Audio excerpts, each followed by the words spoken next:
สบายดีทุกคนยินดีต้อนรับเข้าสู่รายการการเงินมื้อละน้อยมื้อนี้สิมาเล่าเรื่องการเงิน EP 01เนาะ EP ทำอิฐเนาะมาเว้าเรื่องเงินเฟ้อก็คือยุคเฮานี่เงินเฟ้อไวแรงอีหลีเนาะแต่เฮาสิบ่เว้าเรื่องประเทศลาวเนาะก็คือมันเอาไว้คลิปหน้ามื้อนี้เฮาสิมาเว้ารวมๆเลยรวมหมดทั่วโลกเลยเนาะว่าการเงินมันเกิดมาได้แนวใดเนาะการเงินเฟ้อนี่นะ การเงินที่มันเฟ้อนี่นะมันเกิดมาได้นาใดเนาะหนึ่งก็คือเว้ารวมก่อนว่าเงินเฟ้อเกิดมาได้นาใดก็คือหนึ่งคือค่อยมีเงินอยู่1,000,000เนาะอ่าแต่ว่าเงิน1,000,000นี่เฮาในตอนนี้เฮาซื้อเฮาเฮามีอำนาจการอ่าจับจ่ายอยู่1,000,000แต่พอมีผู้ใดผู้หนึ่งสามารถผลิตเงิน1,000,000ขึ้นมาอีก สุดอ่าอีกก้อนหนึ่งก็คือ1,000,000มาทิ่มลงในระบบของเฮาเนาะหลักการเงินที่เฮาจับไว้1,000,000มันจะตกค่าใช้จ่ายของมันจะลดลงไปอ่าจะลดลงไปครึ่งหนึ่งทันทีเลยเนาะก็คืออันนี้น่ะเขาฮ้องว่าเงินเฟ้อเนาะถ้ามีการผลิตเงินขึ้นมาเงินที่เฮากำไว้ก็คือเงินที่เฮาบ่ได้จ่ายหยังนะมันจะเสียมูลค่าในการใช้จ่ายไปอีกครึ่งหนึ่งเลยทันที อาอันนี้ก็คือเงินเฟ้อเนาะอืมเป็นหยังจึงว่าเป็นแบบนี้เนาะก็ย้อนว่าในยุคนี้จึงเป็นแบบนี้เนาะก็ย้อนว่ายุคนี้มีคนติดหนี้ธนาคารหลายเนาะติดหนี้ธนาคารหลายแล้วมันก็อันนี้ยังอันนี้เว้าคร่าวๆก่อนเนาะเดี๋ยวเราสิไปไล่มาว่าไล่เหตุการณ์มาว่าเป็นหยังต้องจึงมาเป็นเงินเฟ้อในปัจจุบันนี้เนาะ การที่คนติดหนี้ธนาคารหลายจึงเกิดมาเป็นเงินเฟ้อแบบนี้เนาะก็คือแต่ก่อนเฮามีมีคนมีคนค้าขายกันแบบบ่ใช้เงินเนาะก็คือเอาซีนไปแลกปลาเอาปลาแลกข้าวจั่งซี้เนาะมันก็บ่มีการเกิดเงินเฟ้อเงินเฟ้ออยู่แล้วเนาะในยุคนั้นเนาะแต่ว่าอ่าการเวลามันหมุนเวียนมายุคมันหมุนมาเนาะคือหมุนมาฮอดยุคเฮาก็คือยุคเศรษฐกิจแบบเศรษฐกิจบ่ดีนะบ่มียามใดที่ว่าบอกว่าเศรษฐกิจดีเลยยุคนี้ก็คือเศรษฐกิจเริ่มจะพังแล้วนะแบบเริ่มเอากันบ่อยู่แล้วนะเศรษฐกิจนี้นะก็คือวิวัฒนาการของเงินนั่นแหละมันหมุนมาหลายยุคหลายสมัยมันมาฮอดสมัยเฮานี่เนาะก็เลยออกมาเป็นแบบนี้สมัยเฮานะแต่เดี๋ยวสิเอามาเรียงลำดับกันก็คือ1ถ้าคนซื้อกับคนขายมีเงินตรงกันเนาะมันจะแมตช์กันพอดีเลยก็คือค่อยซื้อค่อยจ่ายเจ้าเต็มเจ้าก็เอาเครื่องมาจบข่าวไปแต่ว่าในยุคนี้มันบ่เป็นแบบนั้นเนาะก็คือค่อยอยากได้เรือนอาแต่ว่าคนที่ขายหั้นเขาเว้าราคาแพงเนาะคนซื้ออะบ่มีเงินซื้อในราคาแพงเนาะก็เลยเกิดให้มีตัวกลางหรือว่าธนาคารขึ้นมาเนาะมาเรียงลำดับกันเลยคือธนาคารเนี่ยจะเป็นตัวกลางในการให้เงินคนขายไปก่อนเนาะส่วนคนซื้อก็ต้องได้จ่ายให้ธนาคารเนาะก็คือธนาคารเอาเงินให้อ่า คนขายไปแล้วเนาะคือคนขายตัดไปเลยบ่มีส่วนเกี่ยวข้องแล้วเนาะอันนี้มามีคนซื้อกับธนาคารบัดนี้ส่วนธนาคารได้หยังธนาคารได้คำว่าดอกเบี้ยเนาะดอกเบี้ยที่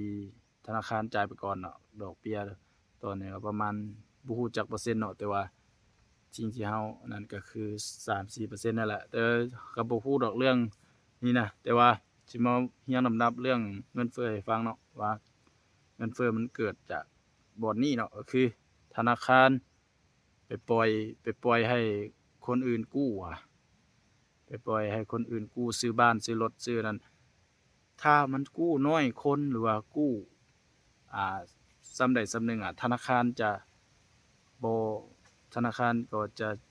สามารถเคลียร์สภาพคล่องได้เนาะ นั่นมันมีความโลภขึ้นมาก็คือธนาคารปล่อยกู้แล้วได้ดอกเบี้ยเออก็คือมีความโลภอยากปล่อยให้หลายๆคนคือเฮาปล่อยให้คนหนึ่งเฮาก็จะได้ดอกเบี้ยมาหน่วยหนึ่งไปปล่อยให้10คน100คนไปเฮาก็จะได้ดอกเบี้ยหลายๆหั้นนะธนาคารเขามีความโลภแบบนี้แล้วบัดนี้คนซื้อก็มีความโลภอีกก็คือถ้าเขาอ่ายืมธนาคารเขาเอาเงินธนาคารไปผ่อนได้แบบนี้เขาก็บ่จำเป็นต้องเอาเรือนหลังน้อยก็ได้แบบเขาต้องการอยากซื้อหยังเราซื้อก็คืออยากได้เรือนหลังใหญ่หรือว่ารถคันใหญ่คันหรูกว่าเก่าอีกเนาะส่ำที่เงินตัวเองมีบ่เอาสิเอาหรูกว่านั้นก็คือธนาคารเป็นคนจ่ายให้ก่อนส่วนเราน่ะหาเงินผ่อนธนาคารแต่ละเดือนไปเนาะอาอันนี้ธนาคารมันจ่ายให้หลายคนจ่ายให้หลายคนเนาะจ่ายไปหลายบัดนี้ ถ้าคนผ่อนถ้าผู้ซื้อมีกำลังในการผ่อนไปเรื่อยๆหรือบ่โดยบ่มีสาเหตุบ่มีปัจจัยหยังมาวุ่นวายเนาะมันก็จะดีจะหมุนไปเรื่อยๆเนาะแต่ว่าเกิดมื้อใดมื้อหนึ่งมาเกิดโควิดเนาะอันนี้สำคัญเลยก็คือเขาฮ้องว่าเกิดวิกฤตอืมเกิดวิกฤตขึ้นมามันจะพังทันทีก็คือระบบนี่แหละระบบธนาคารนี่แหละพังน่ะ ก่อนจะมีเงินเฟ้อเข้าใจบ่ถ้าผู้ใดศึกษาเรื่องเศรษฐศาสตร์การเงินก็น่าจะรู้เนาะเพราะว่าธนาคารปล่อยเงินให้คนหลายสุดท้ายบัดนี้คนบ่มีกำลังในการผ่อนก็คือไปยึดเอาเครื่องที่เขาเจ้าเอามาประกันซื่อๆเนาะก็คือธนาคารบ่มีเงินหมุนในสภาพคล่องของธนาคารบ่มีบัดนี้ธนาคารนั่นก็ต้องก่อนสิมีเงินมาปล่อยให้คนแต่ละนั้นก็มีส่วนหนึ่งก็คือคนไปฝากเนาะในเมื่อคนไปฝากบ่หลายแล้วก็ธนาคารก็ต้องได้ไปเอานำธนาคารอีกธนาคารใหญ่อีกก็คือธนาคารกลางไปเอานำธนาคารที่ว่าใหญ่มีมีกำลังทรัพย์ที่ใหญ่กว่าเก่ามาปล่อยเนาะบัดนี้ทางคนผ่อนหั้นบ่ผ่อนบ่มีเงินผ่อนก็คือหยุดอยากยึดก็มายึดเครื่องอาก็คือบ่มีเงินผ่อนแล้วก็เกิดวิกฤตนี่แล้วก็ธนาคารน้อยก็บ่มีเงินผ่อนธนาคารใหญ่อีกธนาคารใหญ่ก็เป็นมันก็เป็นทอดๆเนาะเป็นทอดๆไปเลยก็คือ เศรษฐกิจก็ล็อกเลยก็คือตายครับถ้าบ่มีการผลิตเงินอยู่ธนาคารกลางบ่มีการผลิตเงินยัดเข้ามาให้ธนาคารอันนั้นน่ะธนาคารที่ว่าใหญ่ๆน้อยลงมาน่ะก็คือตายธนาคารก็คือไปบ่รอดก็คือปิดลงหรือว่าล่มละลายธนาคารล่มก็เขาก็คือจะเห็นผ่านมาแล้วเนาะ2-3ปีหลังนี่ธนาคารล่มก็ย้อนแบบนี้แหละเนาะสาเหตุธนาคารล่มแล้วก็ถ้าถ้าเขาบ่อยากให้ธนาคารล่มก็คือธนาคารกลางแห่งชาติก็คือเฟดนั่นแหละเนาะเฟดเข้าใจคำว่าเฟดเนาะเพราะว่ามันเป็นธนาคารกลางของสหรัฐอเมริกานะเขาเจ้าจะผลิตเงินเข้ามาเพื่ออุ้มธนาคารลูกๆไว้เนาะธนาคารลูกไว้แล้วก็บ่เฮ็ดให้เศรษฐกิจล่มบ่เฮ็ดให้ธนาคารล่มบ่ให้มันพังพินาศนะอาแต่ว่าการผลิตเงินออกมาอุ้มนี่ผลเสียหายมันบ่ได้อยู่นำธนาคารแล้วบาดนี้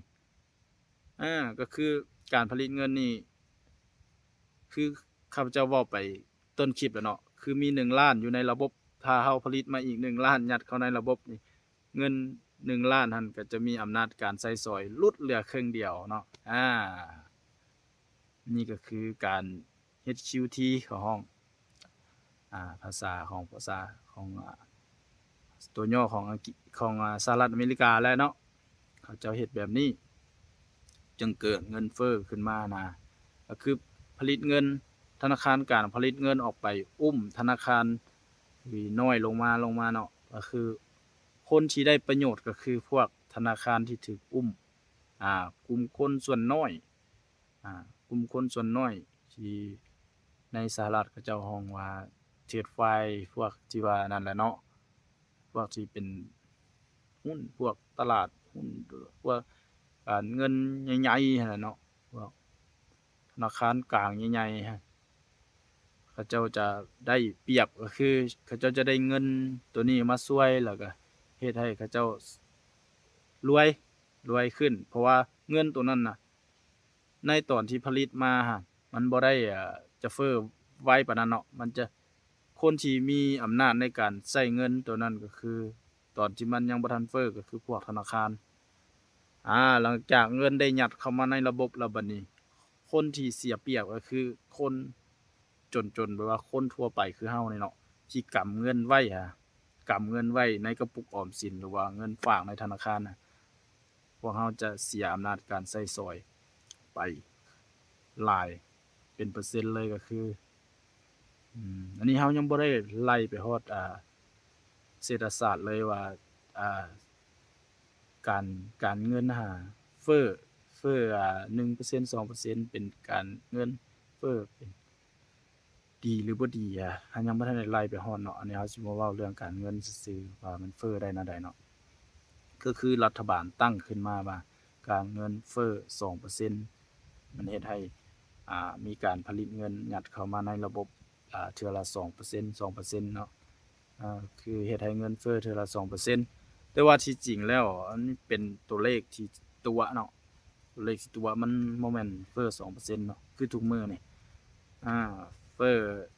ขนาดสหรัฐยังเฟ้อฮอดหลัก6หลัก7%เนาะลาวเฮานี่บ่ต้องไปเว้าหาเลยลาวเฮานี่หลักร้อยปลายเปอร์เซ็นต์ลาวเฮาน่ะหลักร้อย200%พุ่นล่ะอาอันนี้คือเรื่องเงินเฟ้อเนาะในมุมมองของข้าพเจ้าส่วนคนอื่นที่ว่าเห็นต่างหรือว่าบ่หรือว่าเข้าใจต่างก็คอมเมนต์หรือว่าเฮ็ดคลิปหรือว่าอิหยังก็เข้ามาคอมเมนต์เข้ามาให้ความรู้ข้าพเจ้าก็ดีหรือว่าเข้ามาปรึกษาก็ดีหรือว่ามีความเห็นต่างอยากเข้ามาถกเถียงเรื่องการเงินกับข้าพเจ้าก็อันนี้ก็ขอบใจเพราะว่าข้าพเจ้ามีจุดประสงค์อยากให้มันเป็นการเงินอยากให้มันเป็นแบบนี้เนาะในรายการเรานี่เนาะเราอยากให้มีคนเข้ามาถกเถียงแล้วก็เว้าเรื่องการเงินกันอ่าเรื่องความแตกต่างระหว่างเจ้ากับข้อยเนาะว่าผู้ใดถูกผู้ใดผิดเนาะอันนี้ก็เราก็บ่ได้บอกว่าเราถูกดอกเพราะว่าความรู้ในสุดของเรามันเป็นแบบนี้เนาะเราก็เลยเว้าไปในสุดของเราเนาะหรือว่าคนอื่นจะเห็นต่างแบบใดก็คอมเมนต์มาหรือว่าอ่าสามารถแชตเข้ามาถกเถียงกันได้เด้อเพราะว่าข้าพเจ้ายินดีรับคำแนะนำจากแต่ละคนเนาะที่ว่าเข้ามาแนะนำข้าพเจ้าเนาะข้าพเจ้าบ่รู้เรื่องการเงินแต่ว่าก็พอรู้ปูๆปลาๆเนาะบ่ได้บอกว่าตัวเองเป็นกูรูบ่ได้เป็นอาจารย์บ่ได้เรียนเรื่องการเงินมาเนาะบ่ได้จบสูงจบต่ำๆเตี้ยๆติดดินมาเนาะข้าพเจ้าก็มีสุดความรู้ส่ำนี้เพื่อมาอธิบายให้ฟังเนาะแต่ว่าคนอื่นเห็นต่างแนวใดก็บ่รู้เนาะแต่ว่าคลิปนี้เราก็สิขอจบรายการเพียงเท่านี้เนาะเพราะว่าเว้าไปมันก็สิยาวมันยังมีหลายอย่างก็คือเราจะเอามื้อละเล็กมื้อละน้อยมาเล่าเป็นรายการแบบนี้ไปเรื่อยๆจนข้าพเจ้าเมื่อยเฮ็ดพู้นแหล้วเนาะถ้าก็บ่แน่ใจถ้ามี FC หรือว่ามีคนสนใจหลายข้าพเจ้าก็จะเฮ็ดไปเรื่อยๆเลยเนาะอ้าวขอขอบใจผู้ใดที่เข้ามาฟังEP นี้จนจบเนาะมีอิหยังหรือว่าอยากรู้เรื่องการเงินอิหยังให้ติดต่อหรือว่าคอมเมนต์มาเดี๋ยวข้าพเจ้าให้ข้อมูลการติดต่อร่วมกันคอมเมนต์เนาะคอมเมนต์กันร่วมกันเรื่องการเงินนี่แหละมันเป็นสิ่งที่ดีเรื่องการเงินเนาะข้าพเจ้าขอขอบใจผู้ใดมีถ้าสิ่งที่เว้าไปแล้วมันยังขัดข้องหรือว่ามันยังบ่ต่อเนื่องเนาะให้ตำหนิติชมข้าพเจ้าได้เด้อขอบใจ